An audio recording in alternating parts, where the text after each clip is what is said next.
Well, Noel, what is this fantastic tale you have about aboriginals and cannibals in Australia? Fantastic, I suppose it is. But first, I have a book here that tells an amazing story.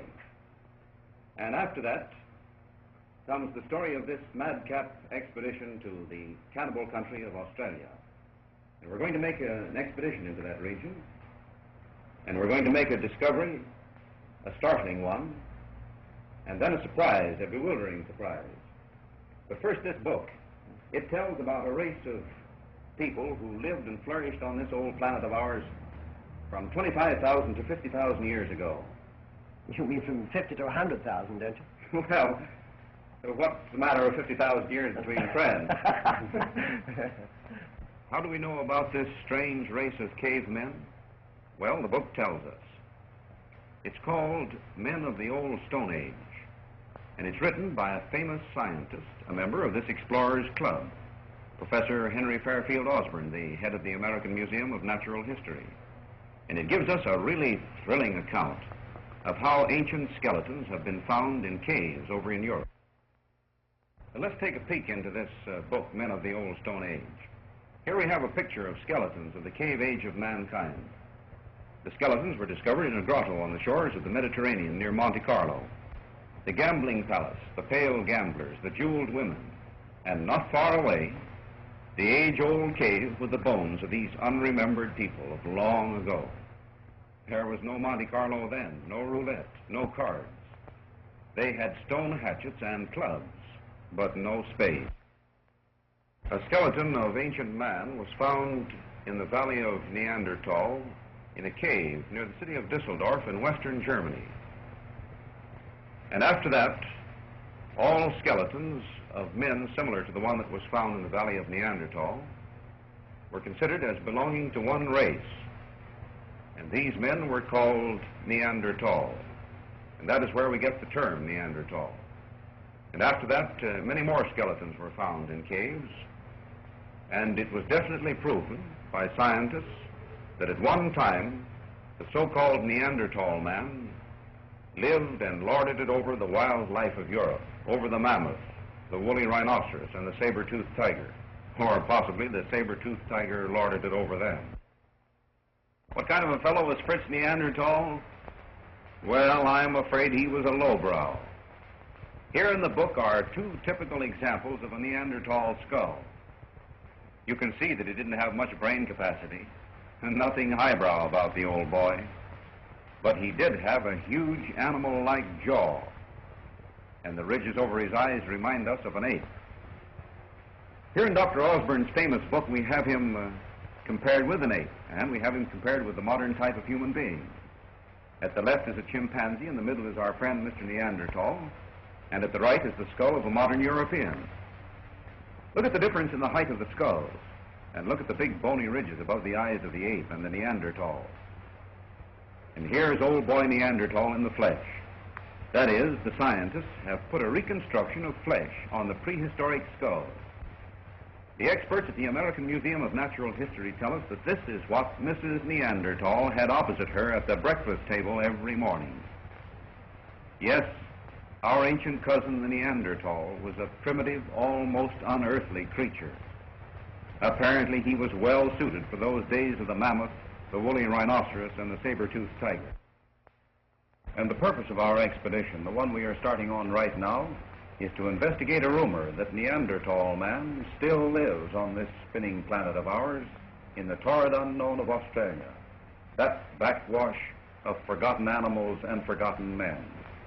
Yes, and find him alive, the man of 50,000 years ago. And after that, the weird surprise. We are running away from civilization. We are escaping, fleeing, hot-footing it across the map. We are following the path of the sun to where the South Seas begin. Ah, but civilization is a persistent, nagging wife, and she catches up with us every so often. Ocean liners, speedboats, hotels, we find them all here. For Hawaii is one of the great whoopee resorts of the world. Moonlight, ukuleles, and romantic retired storters wooing the voluptuous magic of the tropics. but we dodge all things deluxe. Our looks are for something primitive. Lad who wants a drink, so he makes a monkey of himself. I mean, he wants a drink of coconut milk. He makes a monkey of himself and then drinks.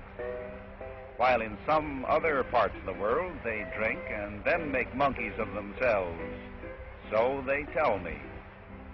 Out of sheer exuberance, this son of a South Sea acrobat cuts a few monkey shines. Maybe he feels the voluptuous magic of the tropics, or maybe someone gave him 50 cents to do it. And of course, they dance the hula hula. She's half Hawaiian and half European.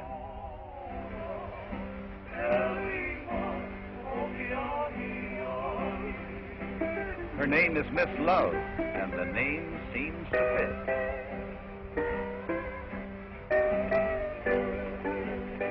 Ah, a full-blooded Hawaiian. Here's the type of South Sea enchantress the novelists write about, and that has caused many a sailor to forget home and mother. When they're not dancing the hula hula, they are out surf riding. This is an ancient traditional art of these island Polynesians, children of the sea and the sun. Nowadays, it's a favorite sight for the tourists to watch. Yes, and these tropical athletes have become the gigolos of the South Sea. Against these shores of coral and volcano break the unceasing waves of the Pacific, the most glorious surf in all the world. Look how that darting line shoots across the degrees of longitude. Let's follow it in our flight from civilization. Let's follow it to a Garden of Eden where the serpent of modern progress has scarcely been seen. An isle where the mystery of the Orient blends with the world of the Southern Cross. The island of Bali, the latest fad for the sophisticated traveler. The latest tropical paradise to be celebrated with rapturous hosannas of ballyhoo, of Bali ballyhoo, or as our English cousins would say, of Bali ballyhoo. What? But as yet, few travelers have found their way to these remote shores. The ways of life in Bali are those of centuries ago. In place of motor trucks and freight trains, the Balinese have simpler ideas. The men use their heads. That is, they make the women use their heads. The textile industry is much the same here as it was when it was imported from India in the days of Chandragupta, when Alexander the Great campaigned in the land of Hindustan, and when all the silks and gorgeous fabrics of the earth were woven by hand like this. Bali lies below the equator, south of Borneo and west of Java, amid the spice islands of the fabulous Indies. The civilization is Hindu, the people are Malay. And these girls have the same delicate grace and charm as the court dancers of Java. The Balinese maidens are famous in the East for their beauty of face and figure, with special emphasis on figure. When the wandering seafarer lands on these shores and sees the Balinese maiden, he touches his forehead to the earth 3 times and says, "How long, oh, how long has this been going on? Why has my education been so sadly neglected? Oh, never more do I wish to see the Union Depot in St. Louis or the main stem in Ashtabula." And here among the maidens of Bali, the wandering seafarer gives 3 Bronx cheers for the Bronx. They're simple, childlike creatures, maidens of the sun. It is they who provide the charm and make Western civilization seem highly unnecessary. As for you, Miss Bali, well, as we leave, we give a scientific sigh. Now we return to the realm of Uncle Sam, but don't be alarmed. We're not going to land at San Francisco or Hoboken. This is Pango Pango, where you don't care a hango whether you ever go home or not. It's the American part of this Samoan island, and the stars and stripes don't float over any lovelier, lazier land than this. We are in the realm of the beachcomber, the trader, the missionary, and also the realm of rain. Yes, this is the rainmaker, this mountain. When the heavy clouds drift across Samoa and bump into its summit, down it comes in sheets, rain, drenching rain. In fact, here's the home of the girl of rain. Here lived Sadie Thompson, the woman around whose picturesque life the play Rain was written. All through Polynesia, there's music, singing, and dancing. The natives are of the same race as the Hawaiians, and the girls here dance the Samoan version of the hula hula. What's the difference? Well, in the Hawaiian hula hula, they shimmy and then they shiver. In the Samoan hula hula, they shiver and then they shimmy. It's an old South Sea custom, and long may she wave.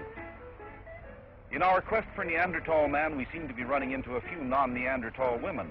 Between the maidens of Bali and the Polynesian hula hula, we are in serious danger of forgetting all our science, paleontology, anthropology, and other little ologies, and it might be a good idea. But just the same, anthropological duty calls us. So goodbye, girls, we're on our scientific way. With a deep sigh, we watch that darting line cross more meridians. But just the same, we haven't hit any civilization. We are in Fiji now, the Fiji Islands, famous in song and story as the Cannibal Isles of old. Giant black women and men with towering fuzzy hair pound on the earth with strange barbaric musical instruments. They chant weird songs that send the shivers along our spines and remind us of the old ferocious cannibal days.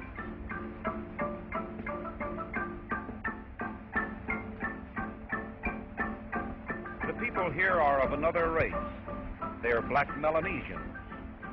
We find the girls are not quite up to the high standard to which us scientists have become accustomed.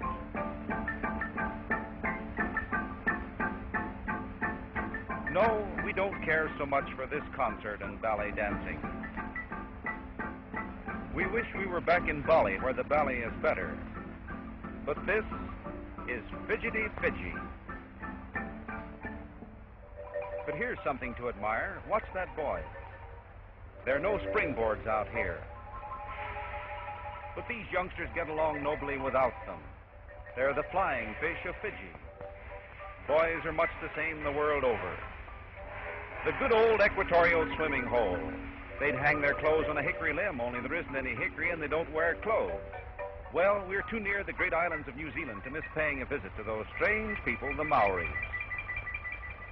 So we drop in at Rotorua, a village of that magnificent race.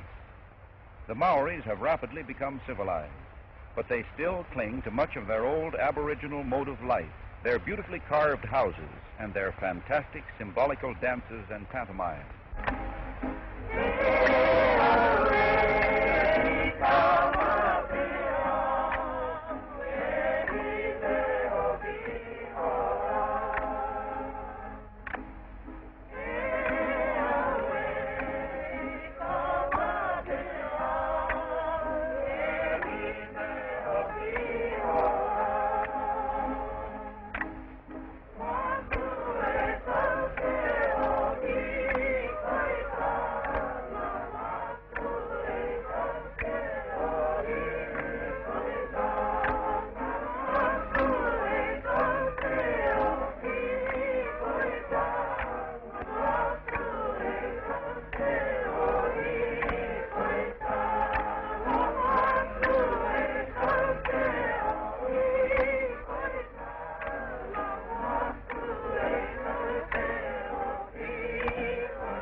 The Maori mother carries her young hopeful like a papoose, and then she sings it a Rotorua Maori lullaby.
Well, the Maoris are of that same great South Sea race which seems so close to the white race.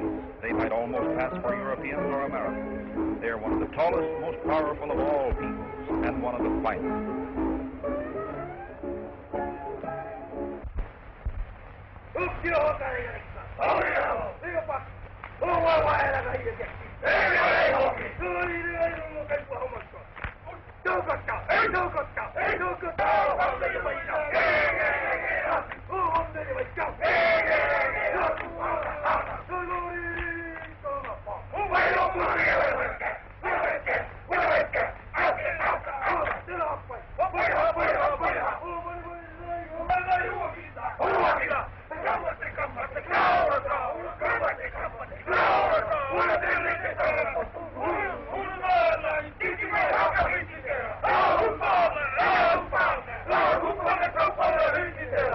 And now, goodbye to the Maoris and New Zealand. We are on our way to Australia, the great island continent where we hope to find Neanderthal man.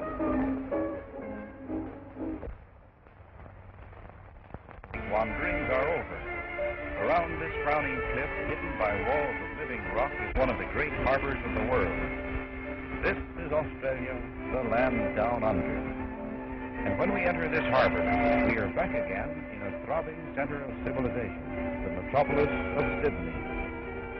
Ferry boats and giant liners pass under a bridge that is one of man's new marvels of engineering. There's nothing primitive here. Instead of kangaroos, there are wharf rats. Instead of dingoes, wombats, and wallabies, there are financial wolves, commercial sharks, crawling threats. A magnificent modern city of 1 million people, some of whom are doubtless cavemen, but not the Neanderthal we think. We scientists, after our deep anthropological studies among the hula-hula girls and the maidens of Bali, go wandering through the streets of the big town, and we feel like Reuben come to town. No, we're not going to take this kind of conveyance to the haunt of the Neanderthal. Well, what time is it, boys? Maybe I should say, what time is it, flowers, because this is a floral clock. It's a kind of sundial made of flowers.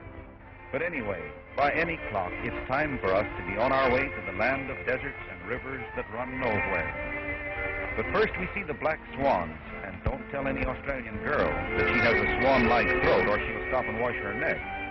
She'll not be as proud as a peacock if you tell her she has a throat like a swan. As for the south end of a peacock going north, well, there's something to behold. And among the Sydney peacocks, we find a few platinum blondes. Handsome birds, too. This is a blonde captive, all right, but not the one we are destined to find before this mad jaunt is over. We are leaving now for the wilderness. And here we are on the trail of something primitive. These Australian teddy bears remind us that we are in a land that is a throwback into the vast ages of geological time. These teddy bears are not bears at all. They merely look like fuzzy little bear cubs. They are koalas. Like all the native animals of Australia, these jolly little fellows are marsupials, more primitive than the true mammal. They carry their young in a pouch like the kangaroo, like Mrs. Opossum of Alabama. They're charming little creatures with soft, wistful eyes. Their sole diet is the leaf of a certain kind of tall, towering eucalyptus tree, the tree that sheds its bark instead of its leaves. The koala never drinks water. If you drop a sip of water in his mouth, he'll try to chew it. He loves candy and he loves cake, but his stomach isn't made for such things. If he eats them, he dies. They formerly were numerous in Australia, but the white man with his guns and dogs has nearly exterminated them. Their fur was valuable. Now they are protected. The white man is trying hard to repopulate the trees with droves of these funny little Australian teddy bears. When the fond mother goes to dinner at the top of the eucalyptus tree, she gives young ignots a ride on her back. I suppose you'd call this piggyback, but these are not pigs, so I guess we'll have to let it go as bareback. And after the banquet, she has a snooze in a treetop. You might try this one sometime. Of course, we know that Australia is famous for its sheep. It has also been known to have a few black sheep. Black sheep, remember the bush rangers? Most of our wool comes from Australian sheep, though not the black variety. They're all white nowadays, we are told. Australia also has vast herds of cattle and immense ranches. What? Camels? Are we in Arabia or the Sahara or in bone-dry Kansas where the sacred animal is the camel? Yes, to be sure, Australia is a land of deserts. So the modern Australian has imported the ship of the desert. We land in East Australia and we are headed for North Australia. But there is no straight route as the crow flies for us in this lonely continent of the southern hemisphere. We must head south before we can go north. We take the train to Melbourne, then to Adelaide, then by the Transcontinental Railroad to Oldea. And here we find something. Here we find the men that scientists have long thought the most primitive on Earth. If man is climbing any evolutionary tree, these boys are right at the bottom. They are Australia's real native sons. How pitifully grotesque he looks in tattered reach-me-down London togs. And if he could sing, "You made me what I am today," he would be cursing the white man in a language you have never heard, cursing the white man's ways and the white man's clothes. He has been driven from his better lands to the desert. But it is beyond the desert, beyond the never-never land to which we go by airplane. We are going to find a man of still more primitive type, the living Neanderthal. From Oldea, we fly for 4 days through Australian skies, and Australia is a land of emptiness. Although larger than the whole United States, it has a total population only about equal to that of New York City. The Australians have an expressive way of describing this enormous uninhabited empire of nothingness. They call it miles and miles of damn all. After 24 hours of flying, we land at Broome, a seaport on the northwest coast, the center of the world's pearl fishing industry, but by no means a jewel of a place. No, not pearls. Beer, barrels and barrels of beer. The veranda of the Governor Broome Hotel is joyfully decorated with barrels of beer, and Miss Australia is sitting pretty. On the outskirts of Broome, we find a priceless chapel. And in this chapel, we see an altar made of mother of pearl, clustered with pearls. The aboriginal pearl fishermen presented these treasures to the padres who first brought the cross to this God-forsaken coast. The walls of this chapel of pearls are made of mud, and the roof is made of tin cans saved up by the natives and flattened out. Until the missionaries came, it is doubtful whether the Australian aborigine even worshipped a supreme being. But now, he even builds Christian altars of mother of pearl. We're off into the black aboriginal spaces of the Never-Never Land. No, it isn't quite as good as the Lincoln Highway, but the desert is fairly flat, and we can zip along in our 2-ton sport coupe at about 40 miles an hour. That is, part of the time we can. Well, well, jumping kangaroos. Neither Mark Twain's jumping frog nor the Mexican jumping bean can shake a leaping leg with these bounders. Yes, I mean bounders. The national sport in Australia is chasing kangaroos on horseback. And the true Australian sportsman doesn't shoot his kangaroo. He rides alongside it. Then he takes his foot out of the stirrup. And then he cracks Mr. Kangaroo over the head with the stirrup. Step up, ladies and gentlemen, and meet Dr. Paul Withington, the rollicking scientist. The doctor has explained to us that we're here to seek Neanderthal man because Australia is a backwash of primitive animals and primitive men. He's proving the animal part of it now by yanking down a weird lizard left over from the age of reptiles, almost a diminutive dinosaur. This funny-looking chap is a modern relative of those giant reptilian monsters that once strutted the earth. Yes, and he's a warlike fellow. Look at that fan-shaped headdress. He's always on the guard like this, and what he wouldn't do to us if he was big enough. And here we find more of the primitives. Here's the oldest mammal known to science, the duck-billed platypus, with a bill and webbed feet like a duck and fur like a beaver. It lays eggs but suckles its young. It lives in the water, yet builds its nest in the bank of a stream. Our trip from Broome by motor finally brings us to a place which is indeed a place of death for the Aborigines. It is called Moola Boola. It's a reservation, a governmental sanctuary for tribal remnants that are ravaged by disease. When the white settler came to Australia in 1788, the native Australians numbered about 150,000, not many. That means that all of the Aboriginal inhabitants of Australia would have made only one medium-sized modern city. Now, less than half that many remain, hardly 60,000 Aborigines on that vast continent. Moola may be a funny name, but it's not a funny place. They're getting their ration of tobacco. No, the white man is not passing out any clear Havana panatellas with Sumatra wrappers at this banquet. But the old boys enjoy their El Ropo snickedoros just the same.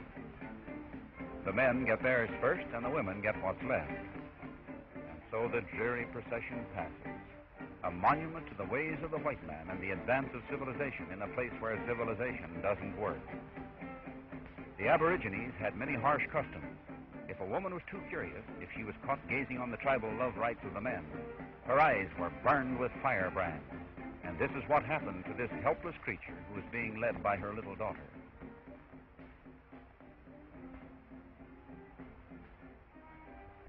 On and on we go through barren, desolate country, and now and then we encounter more of the Aborigines. And whenever we see one, man, woman, or child, we stare into their faces, looking for something of those peculiar, abysmally primitive characteristics that science has ascribed to the Neanderthal man. This is the queen of the village of sticks and bark. She's not yet 40 and presumably beautiful. To her boyfriend, she may be Miss Australia or Miss Universe, but more likely she is just misfortune. And a new baby was born just 4 hours prior to our arrival. These people may be the most primitive race known to science, but this looks like a newborn baby, that's all. Nothing particularly Neanderthal here. Already its mother is up and singing, "Bye, baby bunting, daddy's gone a-hunting to get a kangaroo skin to wrap his baby bunting in." Along the Pearl Coast, the women do the work. These tribal beauties are carrying a supply of water for us. They're carrying 200 gallons of it in gasoline tins. Instead of paying them off in gold or pearls, they take their pay in flour and a few plugs of tobacco. Yes, the girls all chew tobacco out here, and how they love it. We have chartered a deep-sea going boat. No luxurious ocean liner this, just a pearling schooner. But that's about all you'll find in these waters. And after all, what could be more romantic than a pearling schooner in Timor Sea? From here, we sail across a lonely sea. No, we have not yet found our Neanderthal man.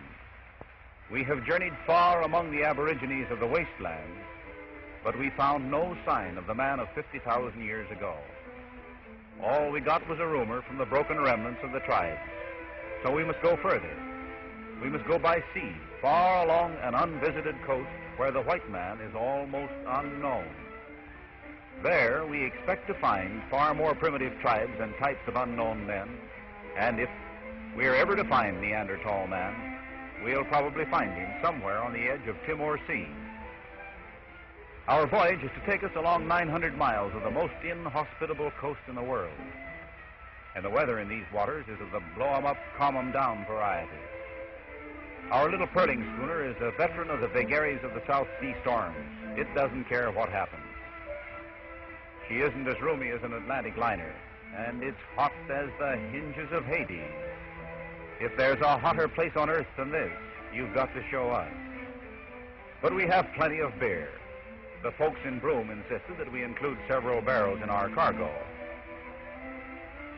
For a while, we take a swim every day because our Abo sailor informs us that sharks never infest these waters.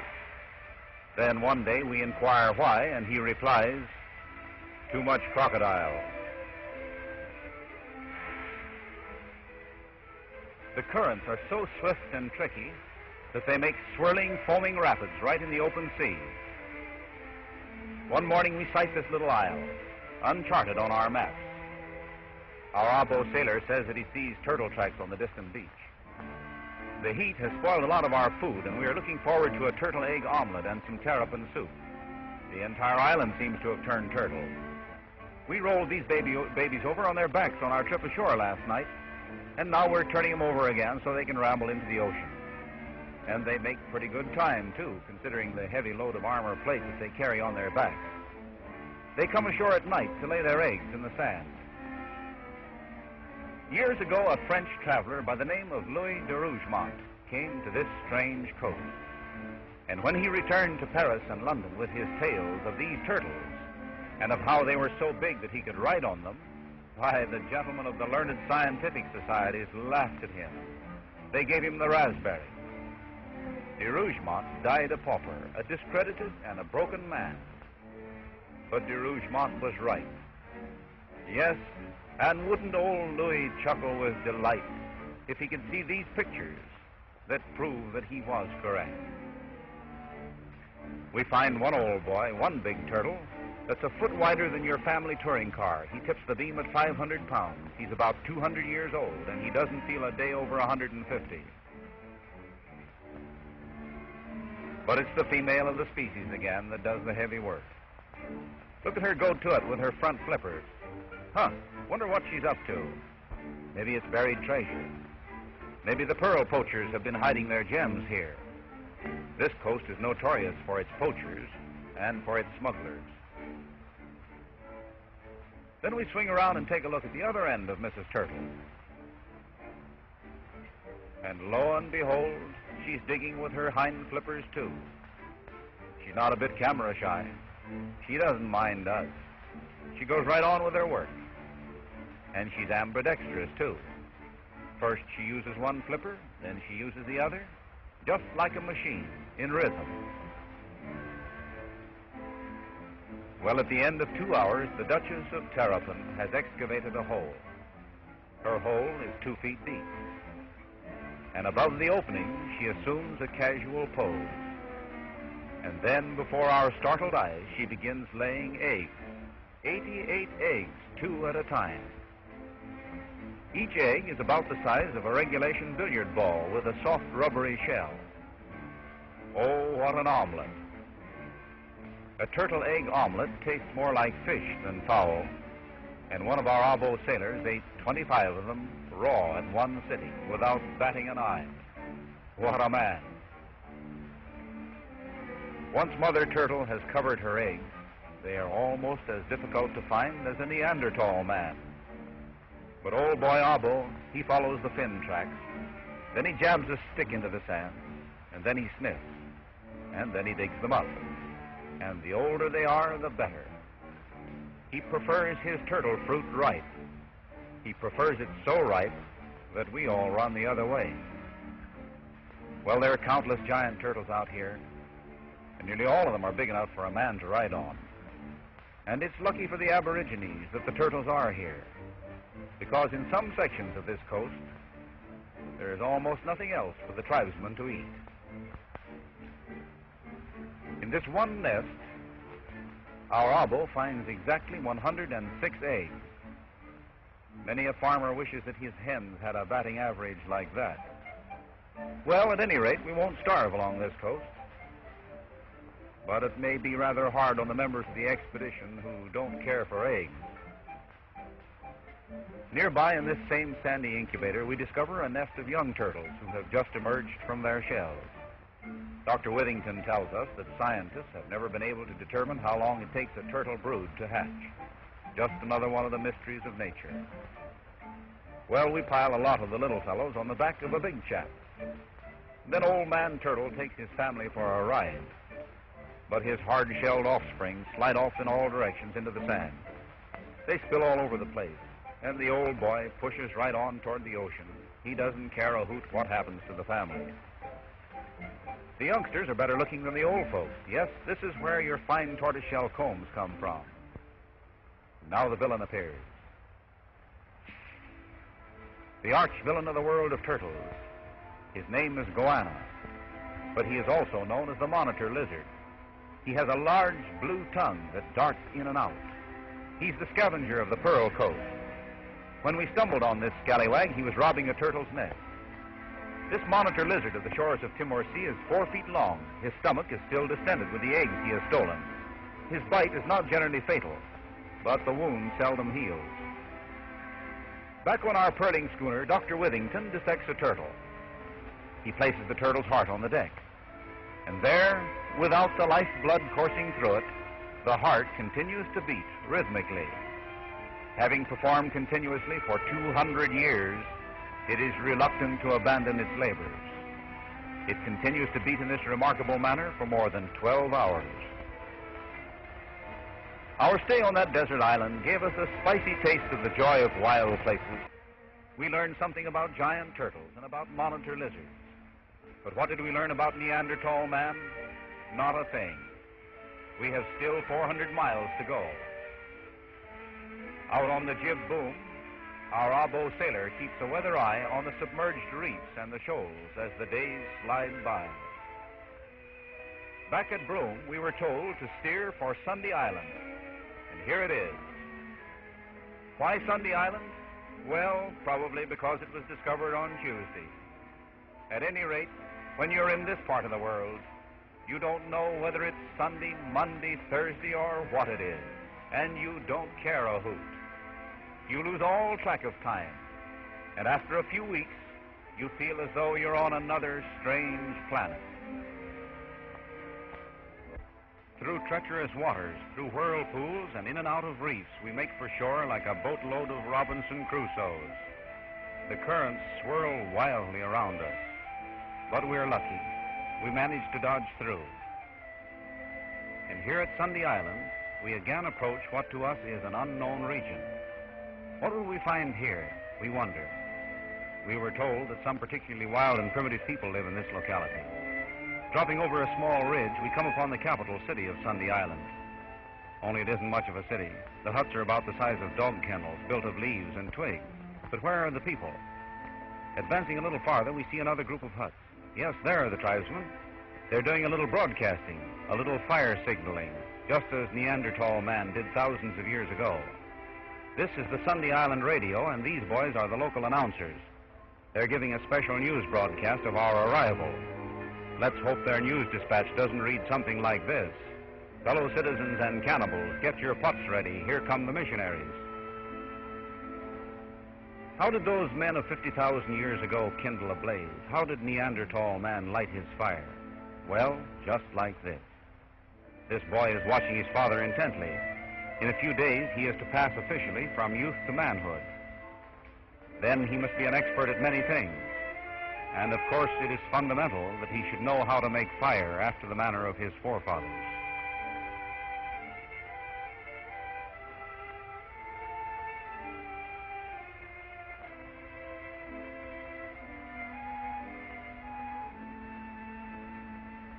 And now for one occupation that is unique to Australia, or almost unique.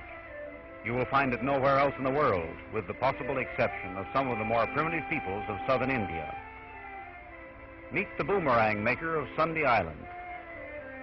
Every Australian Aborigine is a boomerang maker and a boomerang thrower. Each man turns out his own curious weapon with the delicate precision of a modern rifle maker. Some of the best boomerangs are made of yari wood. To shape them properly, and at the same time to give them an iron-like temper, the wood is exposed to fire. This process so minimizes brittleness that the weapon can strike a tremendous blow without breaking. Isn't it curious how the Australian Aborigine learned to make this the oddest of all man's weapons? And after he makes it, he tests it against a light breeze. And it is not perfect unless it returns right to the feet of the thrower.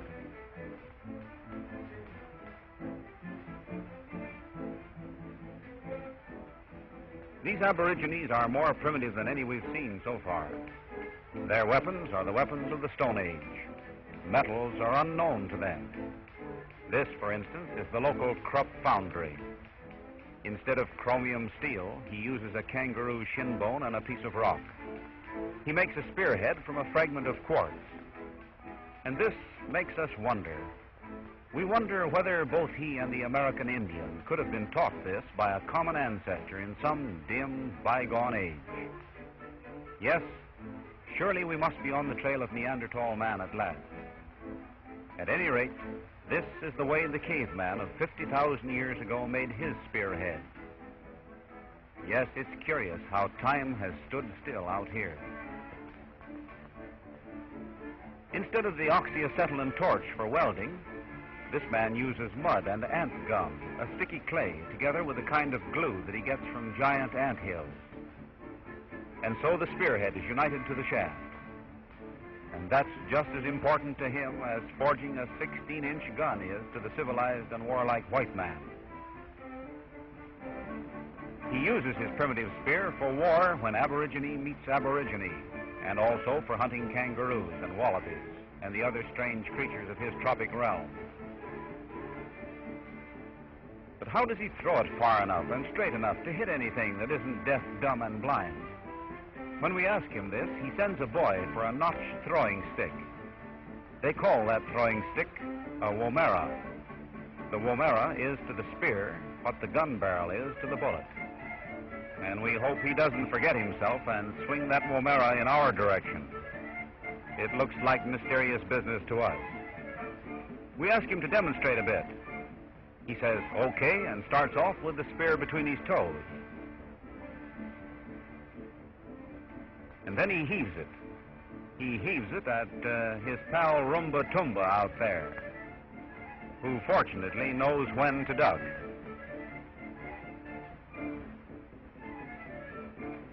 Now he's aiming at a tree. Yes, he's a Womera sharpshooter, all right. We're convinced. Then comes a sound that makes our blood run cold. 3 men approach. Each man twirls a curious gadget called a bull roarer. You can hear the unearthly hum for miles.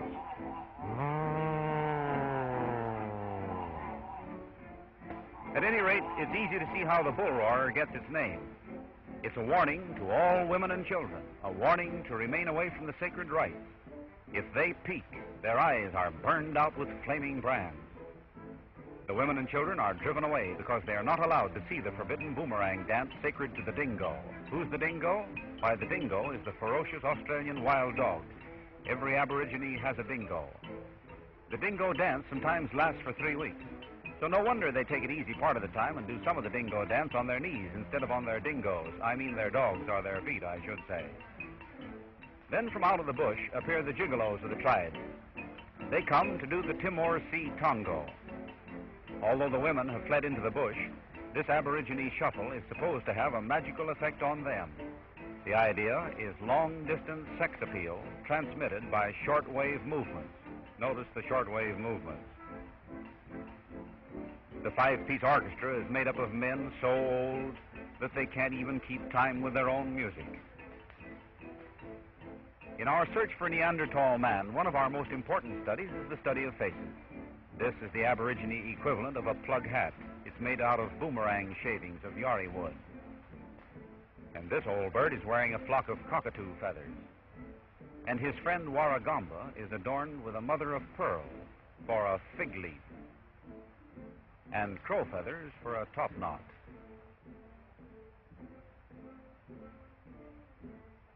Dr. Withington passes out a few presents for us. We have been well treated by these people. They have been gentlemen toward us, and they expect us to be gentlemen in return. The men come first out here, then women and children last. Well, our camera is so bashful that we have to doll the boys and girls up a bit before they come within range of the lens. When they haven't any callers, they just trot around in their birthday clothes. What's the old boy on the right? The one with the long top knot. His wife is a trifle slow, so he heaves a rock at her. But Slowfoot Nell hasn't any pep.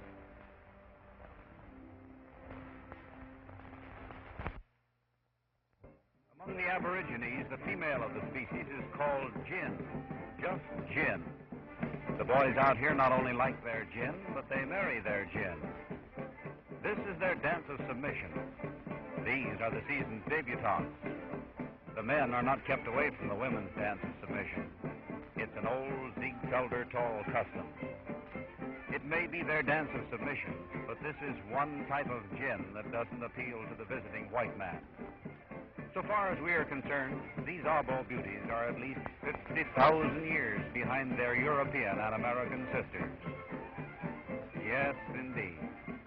But as we watch them, we can't help wondering what they would say if they could see our western shimmy shake.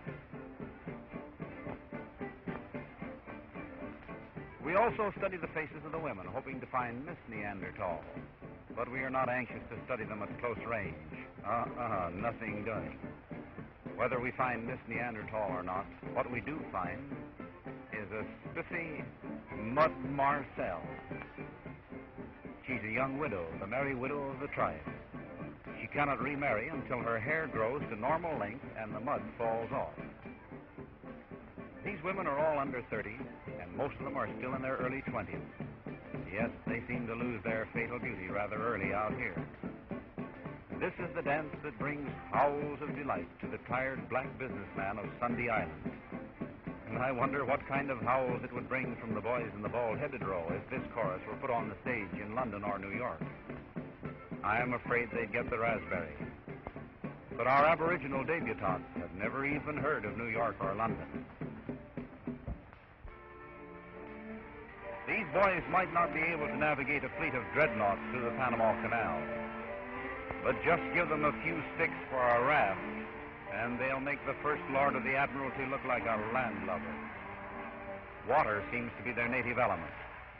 They shoot these boiling rapids as casually as we would take a ride in a taxicab down Pennsylvania Avenue or along Piccadilly. Then when they reach a quieter stretch, they pull in for shore. They haven't any alpenstocks or spiked boots. Just watch them gallop up the cliffs. They climb like monkeys, probably just as our Neanderthal man did 50,000 years ago. The way they scramble over the rocks makes us feel that we may be on the right track after all. At night, we are awakened by a weird chant and the rattle of boomerangs. We learn that a boy is to be initiated into manhood in accordance with ancient tribal rites. Tomorrow, his initiation will bestow upon him the rank of a warrior, and the lad must face the harsh ordeal without a tremor. The final test will come at sunrise after this dance. Meanwhile, all through the night, dancing warriors wave magic branches and boomerangs. They do this in order to drive off the evil spirits. They believe that if even one evil spirit remains, it will weaken the lad so that he will be unable to endure the initiation. Symbolic gates signifying the coming of friendly spirits are waved back and forth by the painted warriors. The friendly spirits are the ancestors of the boy who is to become a man at dawn. There is no ceremony here in wild Australia more important than this of ushering a boy into the estate of manhood. After tomorrow, he will be a full-fledged boomerang thrower and kangaroo hunter, or he'll be an outcast. The time of the ordeal approaches. If the boy wavers or winces, his chance of achieving manhood vanishes, and he becomes an outcast for life. The lad takes his seat before the chieftain, who is about to lacerate his gums with a pearl shell knife. The father holds his hand, and then the chief knocks out 2 middle upper teeth. The lad dare not groan or display any sign of pain, but he never falters. And thus, by this baptism of blood, the boy is elevated to the status of a man in wild Australia.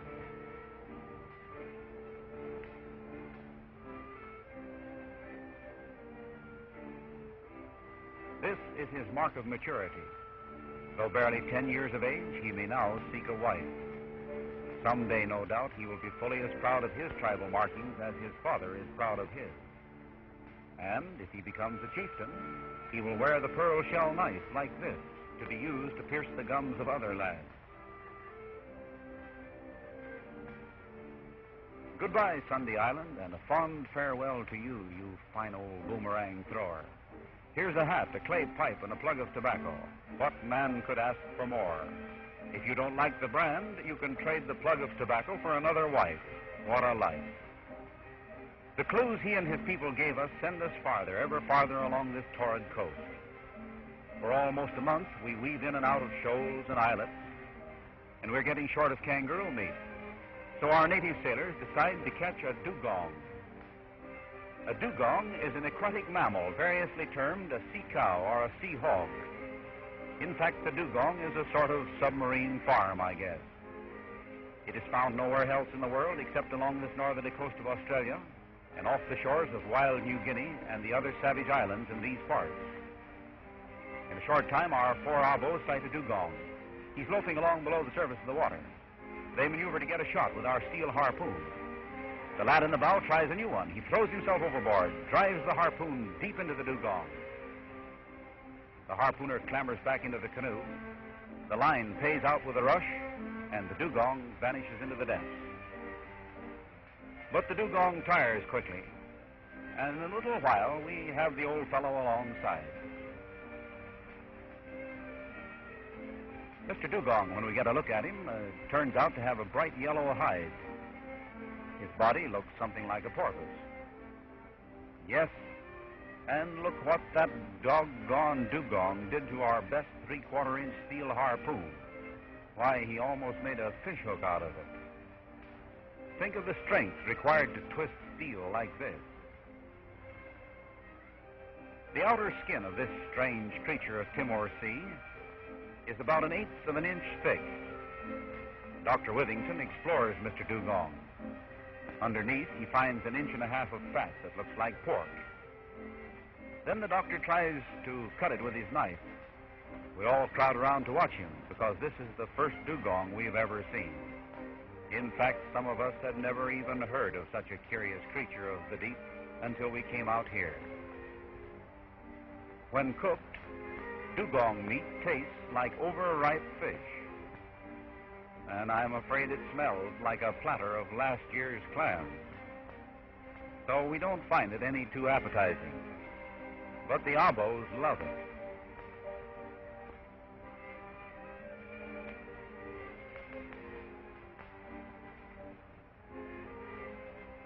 This is an ear. And this tiny aperture is an eye. And up on top of the skull, we discover a curious valve-like opening. This is the nostril. Well, the looks of the dugong justify his name, the sea hog. And then, too, the dugong grazes on deep-sea grass, and for that reason he is often called the sea cow. But his snout is unlike anything else on Earth, or in the sea, for that matter. And this, too, makes us feel as though we're on another planet. For 10 weeks, we have been sailing the torrid Timor Sea. We have beaten our way across many leagues of unfrequented waters that lie to the north of Australia. And now, at last, we are approaching our goal, or we hope we are. On the 73rd day after our departure from Broome, we see clouds of smoke on the continental coast. Signals, perhaps. Visitors seldom come here, and they probably have sighted our boat from afar off. We make out 3 figures on the rocky shore, and we wonder if they'll be hostile. They are watching us intently, but they display not the slightest sign of fear, nor do they seem to have the least desire to run away. Surely they must be primeval men who have not yet learned to fear other men. We have at last reached the part of Australia's remote northwest where we think we have a chance. At any rate, we approach this coast with the hope that somewhere here we will find the living remnant of that race of 50,000 years ago. 3 of the strangers into our little boat. We invite them to come out to the schooner and look us over. And they come as nonchalantly as though it were an everyday occurrence instead of their first experience. Make yourselves at home, boys. This little party has been arranged especially in your honor. 1,000 years ago, they ran out of fly swatters along Timor Sea. The flies of northern Australia are the most pestiferous horde of insects this side of purgatory. Though their bites are poisonous to the white man, the blacks of Timor Sea are immune. Our object is to make friends with these strange fellows so that they will be our allies and supporters through the adventure that is at hand. We can tell by their faces that they would not be pleasant enemies. They haven't lost their cannibal instincts yet. We go ashore knowing that the season of the monsoons is at hand. And unless we get away from here in a week or 2, we may be trapped on this desolate coast.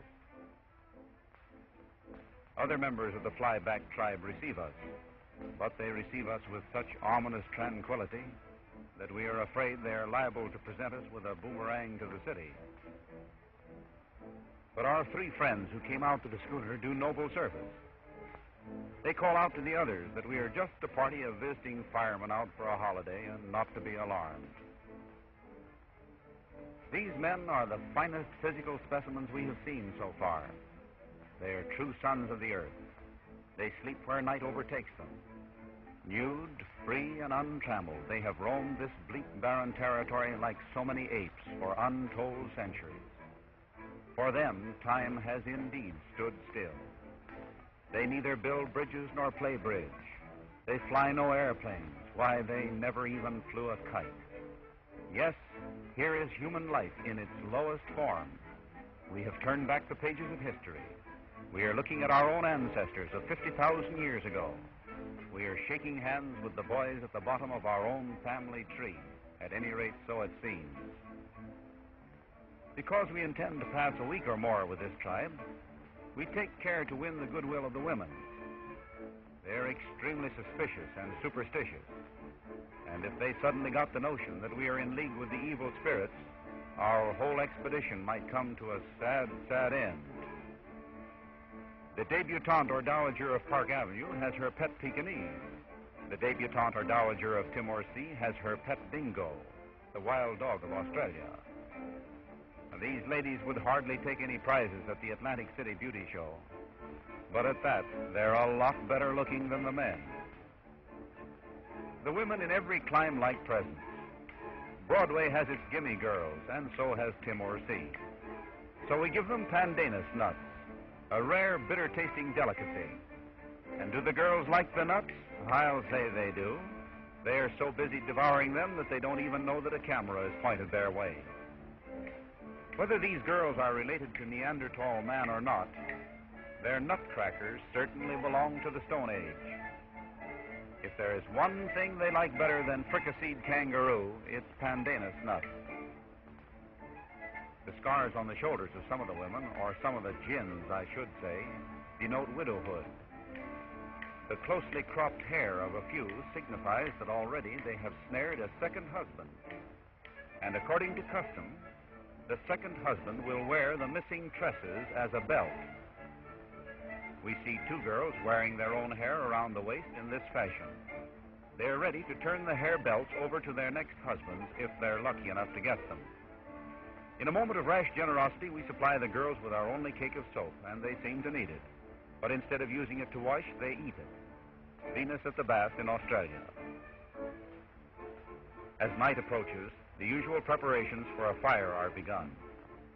Though our thermometer registers 116 degrees in mid-afternoon, within a few hours it will have dropped to 50 or even lower. Cold night is fashionable out here, for it is then that the natives literally put on the dog. Exceptionally cold nights are known as three-dog nights, when the Aborigines use 3 bed warmers. 1 dog at the feet, another around the neck, and a third at the small of the back. A 1-dog night, therefore, is comparatively mild. Imagine the conversation the next morning when Murrumbidgee says in passing, "Why, George, it was cold in Argunya last night. I had to use 3 dogs.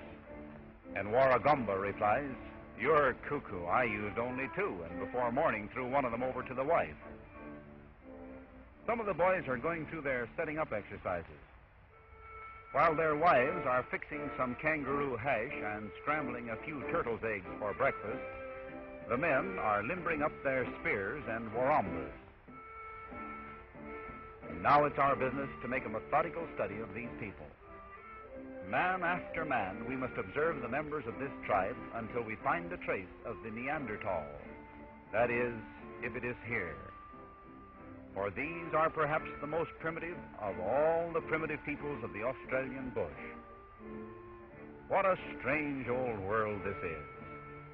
What strange people some of our fellow mortals are. Why, these old boys have never heard of England. They've never heard of America. They've never even heard of the great city of Milwaukee. This warrior belongs to another tribe. He has been sheltered here ever since his relatives mysteriously disappeared when he was on a hunting trip. The body lacerations, which are his most precious adornment, were inflicted with spearheads when he was a mere boy. The wounds were filled with clay, so that when the flesh healed, the scars came to resemble great welts. There is an amazing variety in these faces. They are all the same color, a deep brown, but they don't belong to the black race. And aside from color, each man seems to be unrelated to his brother tribesman. One may resemble a Malay, another may resemble a Hindu, and still another may look like a Jew. Where under the sun did these people come from originally? This is one thing that the scientists don't know. Here we find a medley, a mixture, an amalgam of many types of humanity. Here indeed is a backwash where many different broken remnants of contrasting peoples and tribes have drifted. They have come here in unknown ways and in unknown times through the blank spaces of an unknown past. Look how weirdly different these faces are.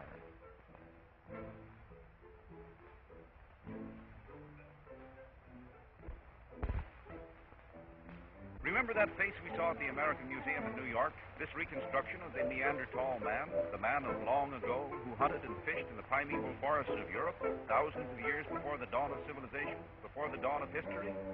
Well, note the resemblance between the famous museum bust and our modern specimen of the cave dweller. Yes, here surely is our Neanderthal man, and what a face.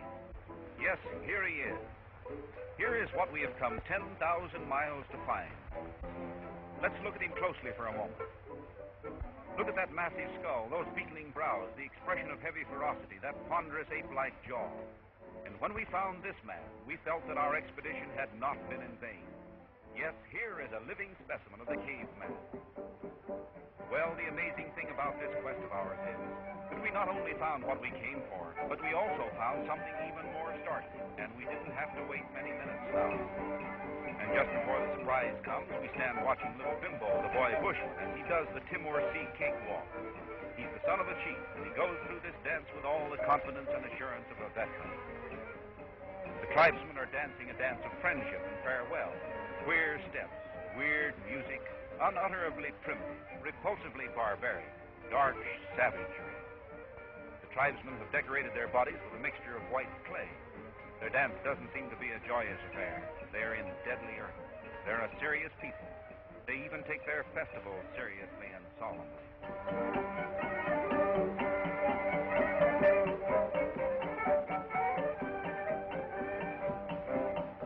The lad has already chosen his bride, or rather, she has been picked for him. Romantic love as we know it is unknown to these people. The little girl now coming in on the left with the close-cropped hair and wearing the white loincloth is to be his wife. So they dance together in celebration. Of course, they're both too young to know what it's all about. To them, well, it's just another dance. The lad dances like a veteran. He seems as nonchalant as the older men. Probably he's been practicing these steps ever since he learned to walk. Then he changes to a new movement, a more complicated one that resembles shadow boxing put to music. They do it all with a solemnity that makes us feel as though we are witnessing a secret religious ceremony. Great Jupiter, and what's this? See that fair-haired boy there on the right? A blonde child among these aborigines. Great Scott, how can this be? Can he be an albino, a freak, or is he really a white child? Have we stumbled on something here? Well, dimly we remember having heard back at Sydney and at the Pearl Fishers at Broome tales of white people lost among the abysmal savages of the Australian wilds of the Never Never Land. Blank mystery comes over us. Yes, and that question mark in our minds now becomes two question marks. Look at the man at the end of the line. Look what he's wearing, a woman's underclothing. Step-ins as sure as you're born. First a blonde child, then a woman's undergarments. What's the explanation? Here he is again, there in the middle of the line. Great Caesar's ghost. We ask who he is, and we're told that he's the blonde boy's father. What? This aborigine, the father of that white boy? Well, there must be some fantastic explanation. Yes, we must get to the bottom of it. What crazy business can it be anyhow? It seems incredible. What a curious, foolish sort of dance. Primitive, well, childish, but apparently not to them. They're in dead earnest. They seem to be imitating kangaroos, but they tell us that it's called the crow dance. Evidently, it's a serious matter to them. Here in the land of the boomerang and the Neanderthal man, the big event of the year is the tribal corroboree, jamboree we'd call it. And it ends with the symbolic dance, the dance of the crow.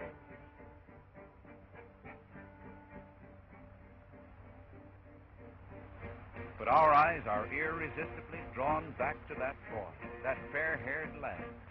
What is the story behind all this? To say that we are puzzled would be putting it mildly. And we make up our minds not to sail back across Timor Sea until we get to the bottom of it. Well, they tell us this ceremony occurs only once a year. We try in vain to figure out the strange ritual. And at the end of the dance, the performers give their version of how the crows bear away their prey, and they carry off the man and the woman step in. And when they finally drop the father of the blond boy, and when the crowd scatters and he starts away, after the Aborigine corroboree is over, we decide to follow. We are told that he lives apart from the rest of the tribe for some reason, and that adds to our curiosity. We learn also that he only wears the flimsy garment on this one ceremonial occasion. Well, it's got us guessing.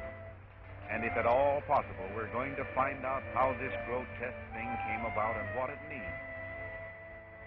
He makes a curious, fantastic, almost comic picture, this Australian bushman in the white woman's underclothing. He knows we're following him. Well, at least we think he does. He can hardly help seeing us, although we do stay a short distance off, and although we're using our telephoto lens. Even though we're pointing our camera his way, it doesn't seem to bother him much, except that he acts rather puzzled. He isn't half as puzzled as we are. The presents we have given to him and to his people probably make him feel that we mean no harm, and then we hardly look very dangerous. We purposely left all our weapons back on the lugger in order to win their confidence. And he and his brother tribesmen outnumber us 50 to 1. We couldn't do much with rocks and clubs against those odds, even if we had to fight. Nevertheless, he stalks warily along, boomerang in hand, ready for an emergency. And we hope he doesn't buzz the old boomerang our way. On and on he goes, over the steep trail. Where is he leading us? A few more miles of boulders, and we come upon his home. It's a cave. Seated before it is a woman with a shock of gray hair. There doesn't seem to be anything of the Aborigine about her. Maybe here's our answer. Yes, here must be the solution to our mystery. She's a white woman. Why, she's just as white as you or I. What under the sun can her story be? Well, hoping that her caveman won't resent our intrusion and hoping that he'll not use his boomerang on us, we step forward. Hello, hello. We call out to him in tones just as friendly as we can make them. And as we do so, the woman slips into the cave. Our bushman stands there puzzled. He's still wondering, no doubt, just why we are so interested and why we have trailed him. He utters something in his harsh, guttural tongue, something that seems to mean, well, all right, come on, what's up? A plug of tobacco, which he immediately eats, puts him in an easier frame of mind. He still looks at us, wondering, but he doesn't seem at all warlike. So we squeeze his arm, the traditional friendly gesture of the bush. And then we ask about his costume, that curious, flimsy garment, and he indicates that they belong to her. We inquire about her. He steps to the entrance and calls her. He speaks softly, reassuringly. And a moment later, to greet us, emerges the white woman. And Our Lady of Mystery has blue eyes and fair skin. She seems to be somewhere between 30 and 35. There's nothing Neanderthal about her. Why, she might walk the streets of Liverpool or Topeka, but not in this costume. At any rate, she surely is a white woman. Great Scott, how did she get here? Impassively, without a word, she goes about her housewifely duties, roasting a baby kangaroo for her man. Then, the animal cook, she passes it to him. And he, in turn, politely offers us a portion. Her lips are moving. We hear mumbled sounds, familiar syllables. English. White man, she says. I'm a white woman. The sounds are clumsy, halting, as though she had not spoken a word of English in a long time. Yes, our suspicions are confirmed. She is a white woman. But how did she get stranded on this God-forsaken coast? How under the sun did this white woman come here? How did this daughter of the lordly Caucasian come to be the wife of cave-dwelling man? Whatever brought you here, we asked her. How do you happen to be living with this tribe? And so it was that the story of this Aboriginal wife was told to us as we sat there that afternoon in tropical Australia, 1,000 miles from nowhere. She was the widow, she said, of a pearling captain of Thursday Island. She was a bit vague about it. Long years here among the wild people had left her somewhat uncertain. But we gathered that her husband's pearling schooner had been dashed on the reef years before. She alone survived. When the pearling schooner was pounded to pieces, the waves threw her on the beach and she was rescued by the Aborigines. Apparently, they believed her a ghost. That was because she was so white. Several warriors claimed her as the spirit of their dead wives, and there were bitter boomerang duels. One man was a better boomerang thrower than the others, and he won the ghost prize. He of the step-ins, the man we had followed to this cave. And this cleft in the rock had become her home just as Neanderthal man of 50,000 years ago did with his woman. Here she had learned the household duties of a cave wife, how to roast kangaroo, how to keep comfortable on those 3-dog nights, and how to polish the hunter's boomerang. She didn't seem at all excited over seeing us, and as for a motion picture camera, well, she had never even heard of such a thing. In fact, she seems almost as primitive and simple-minded as the Aborigines. A female Robinson Crusoe. She came from Thursday Island, and she lives here in a cave with her man Friday. Yes, the little blonde boy was hers. He was born, she reared him as devotedly as if his father had been a British Jew. She had almost forgotten Thursday Island and the white man's lands beyond. It seemed like a dream. We thought it might be a noble thing to bring her back. You want to come with us, we asked. We'd gladly bring you. But the Aboriginal wife shook her head. These were the black depths of savagery to us on this coast, but not to her. Here she had her man and her boy. She was content. Here in a rude, primitive life, against the bosom of the earth, she had found a measure of happiness. That other world, the distant world toward which we were heading, that strange world, she'd almost forgotten. She shook her head and repeated, no, no. So we returned to our schooner, ready to outrace the approaching monsoon. As we sailed back across Timor Sea, she waved to us from a lofty rock. Fate had abandoned her at one of the most remote spots in all the world. A storm had thrown her among the people of the cave age, but she had made the most of it. She had her man, she had her child. The wind bellowed out our sails, and homeward bound our thoughts were not so much concerned with Neanderthal man as they were with that lonely woman, that Aboriginal wife of Timor Sea, the shipwrecked wife of the white pearling captain who had been left by fate among the people of the Stone Age, and who had pluckily decided to resign herself to this life to the end.